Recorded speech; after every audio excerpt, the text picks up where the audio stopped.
Bienvenue à 19h sur nos antennes, mesdames et messieurs. Bonsoir. Le sommaire.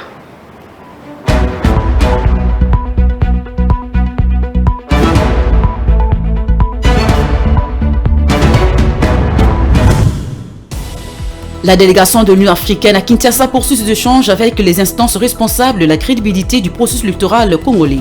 Après la CENI, la mission conduite par l'ambassadeur Calixte Mbari a rencontré le président de la Cour constitutionnelle Dieudonné Kamoleta afin de considérer tous les contours pour des élections transparentes et crédibles. La formation paramilitaire des étudiants congolais volontaires a été lancée dans la cité de Bengamisa, à 50 km de la ville de Kisangani, en la province de la Chopo, le jeudi 9 novembre 2023, par le ministre de l'Enseignement supérieur et universitaire et le vice-ministre de la Défense nationale. Cette formation prendra un mois et prévoit instruire aux volontaires les arts du maniement des armes et la discipline pour servir de réservistes des FARDC. Avec la saison de pluie qui s'est engagée dans la ville de Kinshasa, les câbles dénudés de la SNEL continuent de constituer un véritable danger public qui menace les habitants de la capitale dans plusieurs communes confrontées à cette négligence technique de cette société chargée d'assurer la sécurité de la desserte en énergie électrique.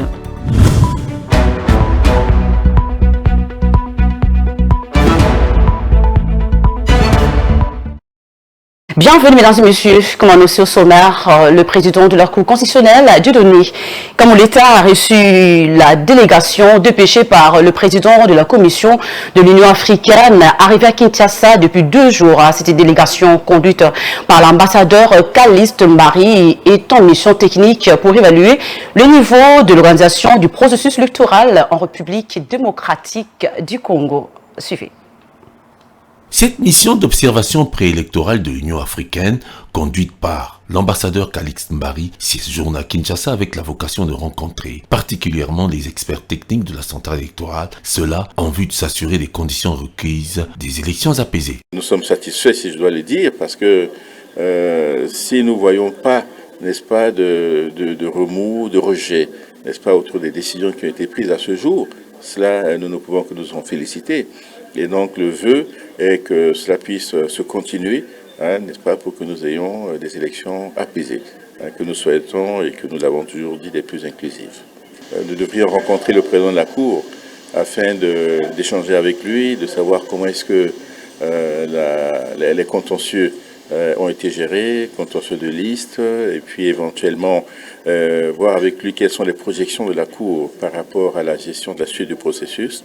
La proclamation des résultats définitifs, la gestion, n'est-ce pas, des contentieux des opérations électorales. Cette mission technique mandatée par le président de la Commission de l'Union africaine, en concertation avec le commissaire à la paix et sécurité de l'organisation, entend se rapprocher des autorités congolaises, dont la Cour constitutionnelle, afin de s'imprégner de tous les éléments qui rentrent dans le compte des dossiers et responsabilités au processus électoral et qui relèvent de cette institution présidée par Dieudonné Kamoleta. Il était donc important que nous puissions avoir ces échanges-là parce que vous savez, lorsque les contentieux sont bien gérés, eh bien, ça contribue à l'apaisement, n'est-ce pas, du climat et surtout à la paix.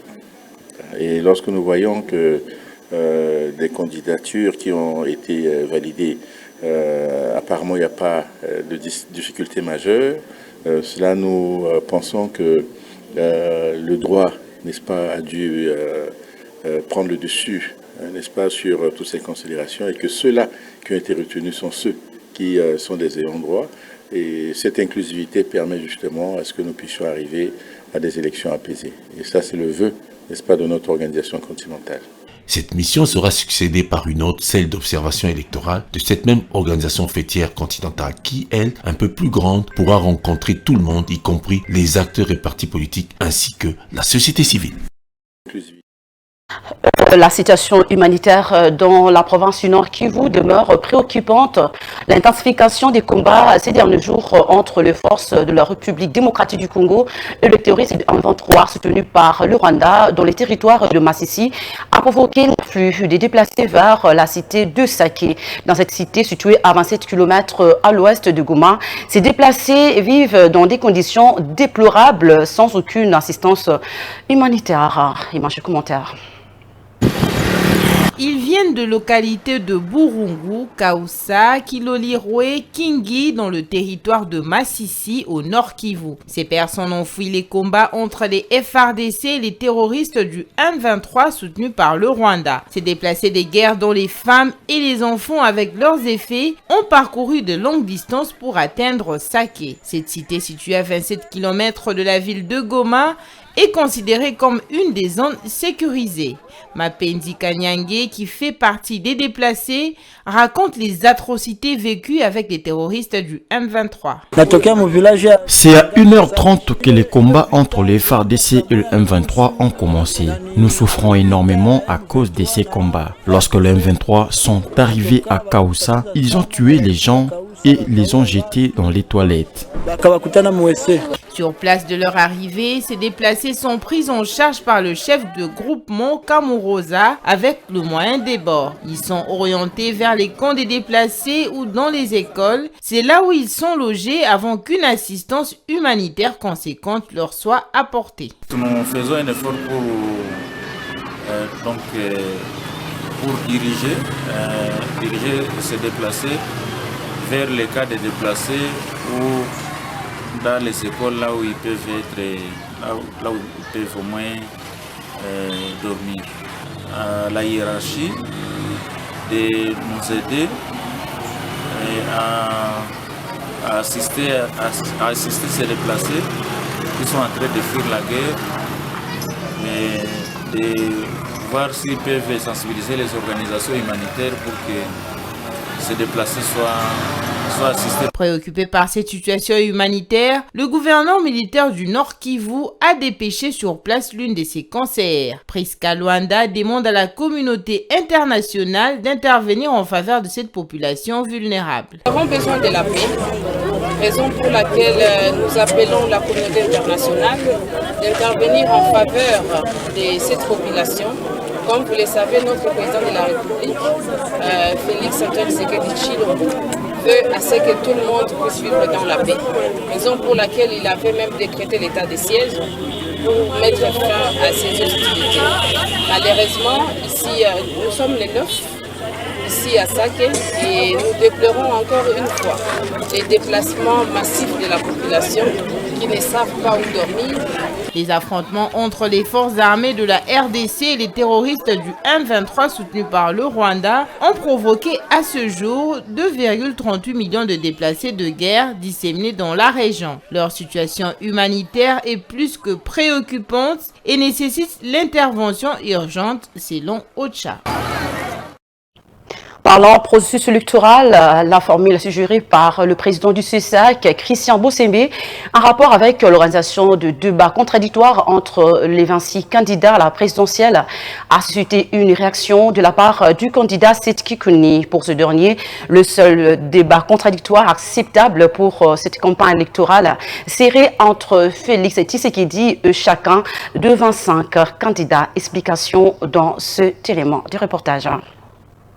La réponse d'un des candidats à la présidentielle de décembre 2023, à savoir Seth Kikuni à Christian Bossembe, président du CESAC, est qu'on ne peut pas avoir un débat contradictoire comme les Congolais le pensent parce que la loi ne le permet pas.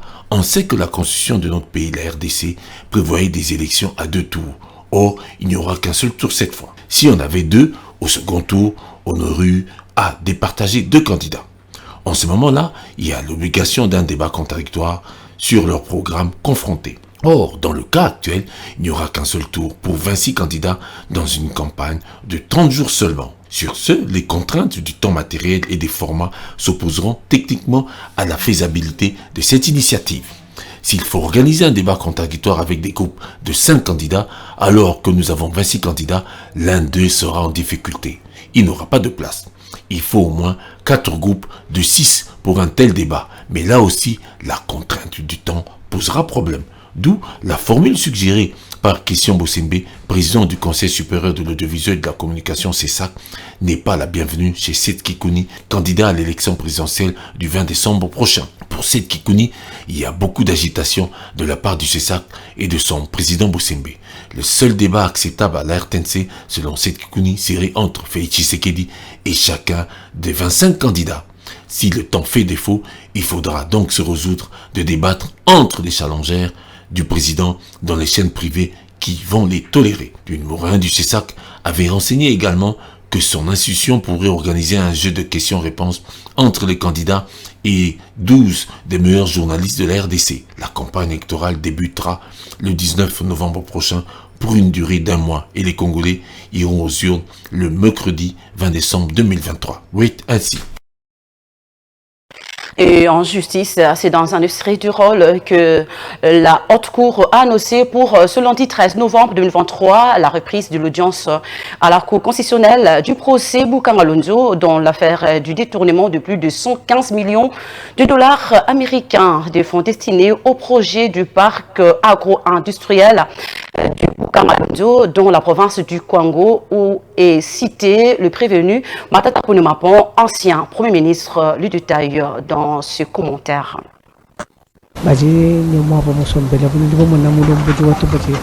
Le procès Boukan Alonzo reprend ce lundi 13 novembre 2023. Matata Ponyo sera de nouveau devant le juge de la Cour constitutionnelle. Au cours de la dernière audience tenue le 16 octobre dernier, la Haute Cour a décidé de poursuivre le prévenu Matata Ponyo par défaut. Ce dernier n'a pas été présent à l'audience parce que se trouvant à l'étranger pour des raisons médicales et est rentré quelques jours plus tard au pays alors qu'une certaine presse annonçait déjà l'exil. 3 prévenus dans ces procès, à savoir le patron de Africom, le Sud-Africain Christophe Grobler, l'ancien gouverneur de la Banque centrale du Congo Deogracias Mutombo et l'ancien Premier ministre Matata Ponyo sont accusés de détournement de plus de 115 millions de dollars américains à travers des avantages financiers indus sur facturation, création de sociétés écrans et violation de procédures administratives. Ces fonds étaient destinés au projet agro-industriel Boukan Alonzo. Candidat président de la République, Augustin Matata Ponyo dit ne se reprocher de rien et ne cesse de dénoncer un acharnement politique dans ce procès. Et voilà, la formation paramilitaire des volontaires issus des milieux estudiantins a été lancée ce jeudi 9 novembre à Bengamisa, localité située à 50 km au nord de Kisangani. Ici sont le ministre de l'Enseignement supérieur et universitaire, Moindo Nzangi, le vice-ministre de la Défense nationale, arrivés le mercredi à Kisangani pour cette fin et qui ont organisé cette cérémonie de lancement officiel. Suivez le reportage. Je vous avais promis hier. Cette formation paramilitaire des étudiants est prévue pour une durée d'1 mois et connaîtra la participation des volontaires issus non seulement des milieux estudiantins de Kisangani, mais aussi de ceux venus de Goma. Camarades, aujourd'hui, vous entrez dans l'histoire. Vous êtes les premiers étudiants volontaires du pays qui vont constituer la première cohorte. Cette activité intervient alors que certains étudiants continuent à suivre les cours prévus dans leur cursus académique et que d'autres attendent de passer la session, la première ou la seconde selon les cas. Vous allez tirer. Vous allez faire des exercices physiques très complexes. Le ministre de l'Enseignement supérieur universitaire, Moindo Nzangi, a assuré que ces étudiants seront des réservistes de l'armée nationale et doivent rester mobilisés afin de se mettre à la disposition du pays au moment où on en aura besoin. Ces volontaires vont apprendre dans leur formation l'autodéfense, le maniement des armes ainsi que la discipline. Au moins 580 de la ville de Kisangani et une soixantaine venus de Goma dans ce centre d'entraînement de Bengamisa à près de 50 km au sud de Kisangani dans la province de la Chopo vont améliorer leur discipline et fournir une future force de réserve potentielle et une capacité de leadership des forces armées congolaises. Il a appelé à la mort. Changeons de chapitre.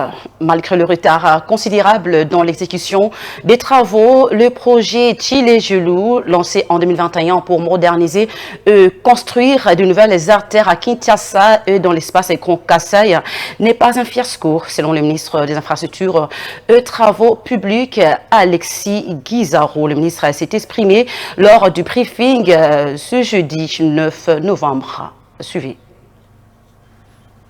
Lors du briefing de la presse tenu le jeudi 9 novembre 2023, en compagnie du ministre de la Communication et des Médias Patrick Muyaya, le ministre des IDPR Alexis Guissaro a expliqué que le retard du projet Tshilé-Gelou était principalement dû aux difficultés d'acheminement des matériaux de construction. Il a également affirmé que cette réalité avait conduit au retrait du contrat de l'entreprise chargée des travaux routiers du projet car celle-ci n'était pas à la hauteur. Vous savez que nous avons un espace national qui est très grand, comparable à un sous-continent, 2 345 000 km², c'est pratiquement 4 fois la France, 80 fois la Belgique.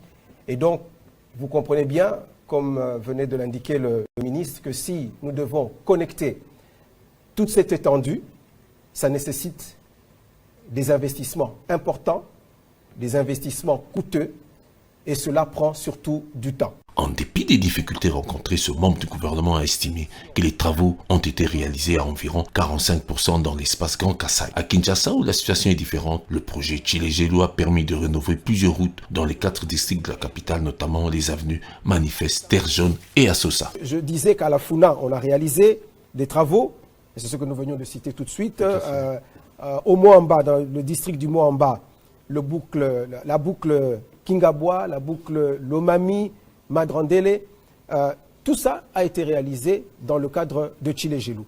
À la Tchangou également, nous avons l'avenue, par exemple, Ngapama, Terre Jaune, qui a fait couler beaucoup d'encre. Aujourd'hui est totalement réhabilité dans le cadre de ce projet de Tshilé-Gelou. Tshilé-Gelou est un programme de réhabilitation et de modernisation des routes urbaines lancé depuis le 17 mars 2021 par le président Félix Tshisekedi à Kinshasa. Ce projet concerne 39,72 km de voiries urbaines à Kinshasa et 101,77 km dans l'espace du Grand Kassai, incluant des villes telles que Mbuji-Mayi, Kabinda, Lusambo, Kananga Menedito et Tshikapa. En janvier 2022, l'Observatoire de la dépense publique ODEP avait qualifié le projet Tshilé-Gelou d'échec, soulignant que les études de faisabilité n'avaient pas été finalisées et que les frais avaient été utilisés de manière abusive. Nos amis de la presse. Poursuivant donc ce journal, le syndicat interministériel de la réforme de l'administration publique, interprofessionnel, SIRAP en sigle, saluant la récente publication du décret des chefs de division, chefs de bureau de l'administration publique, ainsi que le réagissement de salaire de fonctionnaires en déposant un mémo de remerciement au Premier ministre Jean-Michel Sama Lukonde le jeudi 9 novembre 2023 à la primature. Nancy Kizumina pour plus de détails. Reçu le jeudi 9 novembre 2023 à la primature, une délégation des syndicalistes membres des SIRAP, conduits par leur président ingénieur Paul Yapai Makengo, sur instruction du Premier ministre Jean-Michel Sama Lukonde, le directeur des cabinets. Syndicat interministériel de la réforme de l'administration publique et interprofessionnelle ont remercié le Premier ministre et par la même occasion le président de la République pour respectivement la publication du décret numéro 23/34 du 28 septembre 2023 des chefs des divisions et chefs des bureaux de l'administration publique 23 ans après et la promulgation des ordonnances numéro 23/180 du 24 août 2023 des directeurs de l'administration publique. C'est donc au bout d'une marche pacifique partie de la place des Évolués à Gombe en passant par les mausolées musée Laurent Désiré Kabila et les palais de la nation qui est les bureaux du président de la République avant de déboucher à la primature que ces syndicalistes membres des SIRAP ont décidé de remettre un mémo de remerciement au chef du gouvernement. Président ingénieur Paul Yapai Makengo s'exprime. Le syndicat SIRAP est comme les 12 lépreux qui étaient guéris à une maladie et un seul est venu remercier. Le syndicat SIRAP est parmi des syndicats qui sont venus remercier le gouvernement de la République pour 3 choses principales. La première, c'est d'avoir signé les décrets des chefs de bureau, chefs de division. Nous sommes venus remercier le Premier ministre par le biais du chef de l'État qui a signé les ordonnances de directeur de l'administration publique. Ça fait plus de décennies que les ordonnances n'étaient pas signées. Troisièmement, nous venons de remercier le gouvernement de la République pour avoir réajusté quelque chose sur le panier de la ménagère de tous les agents de carrière des services publics de l'État dans l'ensemble du territoire national. Profitons de l'occasion. Nous avons rappelé au Premier ministre, Il reste quelques décrets qui est encore sur la table des ministres en fonction de qui doit venir pour qu'ils puissent signer. Nous avons souhaité qu'avant la fin de cette année, que le Premier ministre signe ça comme il a signé pour les autres. L'ingénieur Paul Yapai a également fait mention des 4 principes qui leur permettent de bien fonctionner. Les syndicats SIRAP et les syndicats de collaboration, les syndicats de participation, les syndicats de développement et les syndicats qui réorganisent avec l'employeur. Signalons que la décision d'effectuer cette marche pacifique de remerciement à l'endroit du président de la République et du Premier ministre a été mise en conformité le 4 novembre 2023 à l'issue de l'Assemblée générale des agents, cadres et hauts fonctionnaires de l'administration publique, membres du syndicat SIRAP. Chutons avec Écho des communes. Les rues de Kinshasa sont parsemées des câbles électriques dénudés. Une situation qui expose chaque jour la population au risque d'électrocution. Plusieurs personnes, principalement les enfants et les personnes âgées, ont déjà perdu la vie en marchant sur ces câbles de la mort pendant la saison pluvieuse. Le danger s'accroît davantage à cause des zones non canalisées. La population tire la sonnette d'alarme. Les détails dans cet élément. Nous sommes au croisement des avenues Massimanimba et Kassavubu dans la commune de Kalamu. Quand il pleut à Kinshasa, cet endroit est souvent inondé par les eaux de pluie.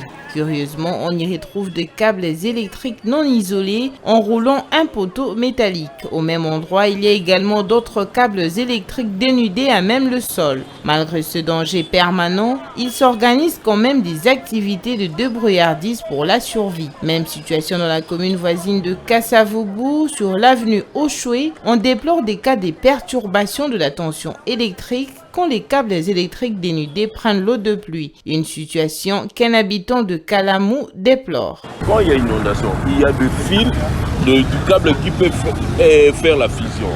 Et ça de retour dans nos ménages. Il y a soit la haute tension, soit il y a une basse tension. Maintenant, tous les appareils ménagers électroniques tout ça, peuvent être brûlés. C'est en charge de qui? C'est nous qui serons perdants. Il y a de manque d'hommes, les enfants qui vont à l'école, les mamans qui vont aller vendre tout ça. C'est vraiment dangereux. Les chefs de rue tirent la sonnette d'alarme. À certains endroits, ces câbles électriques non isolés côtoient les robinets d'eau ou encore l'eau courante des caniveaux, ce qui représente un sérieux danger.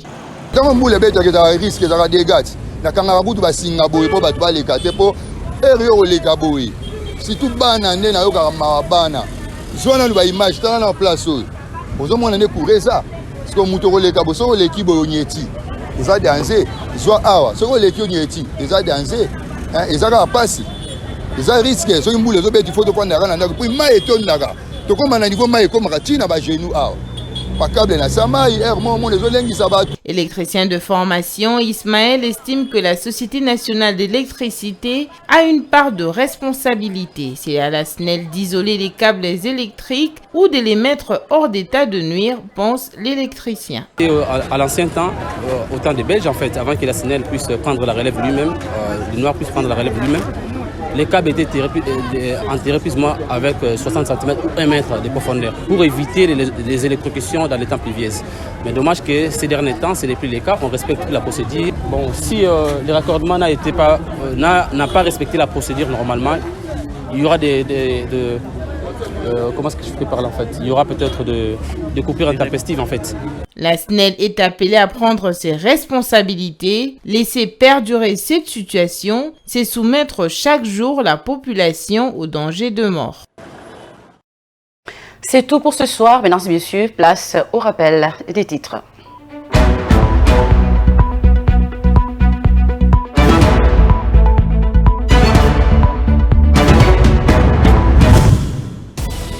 La délégation de l'Union africaine à Kinshasa poursuit ses échanges avec les instances responsables de la crédibilité du processus électoral congolais. Après la CENI, la mission conduite par l'ambassadeur Calixte Mbari a rencontré le président de la Cour constitutionnelle Dieudonné Kamoleta afin de considérer tous les contours pour des élections transparentes et crédibles.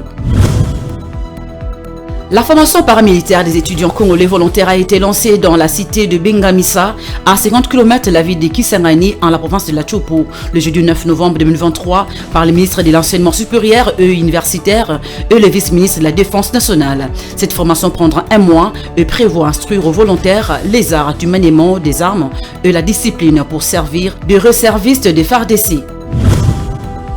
Avec la saison de pluie qui s'est engagée dans la ville de Kinshasa, les câbles dénudés de la SNEL continuent de constituer un véritable danger public qui menace les habitants de la capitale dans plusieurs communes confrontées à cette négligence technique de cette société chargée d'assurer la sécurité de la desserte en énergie électrique.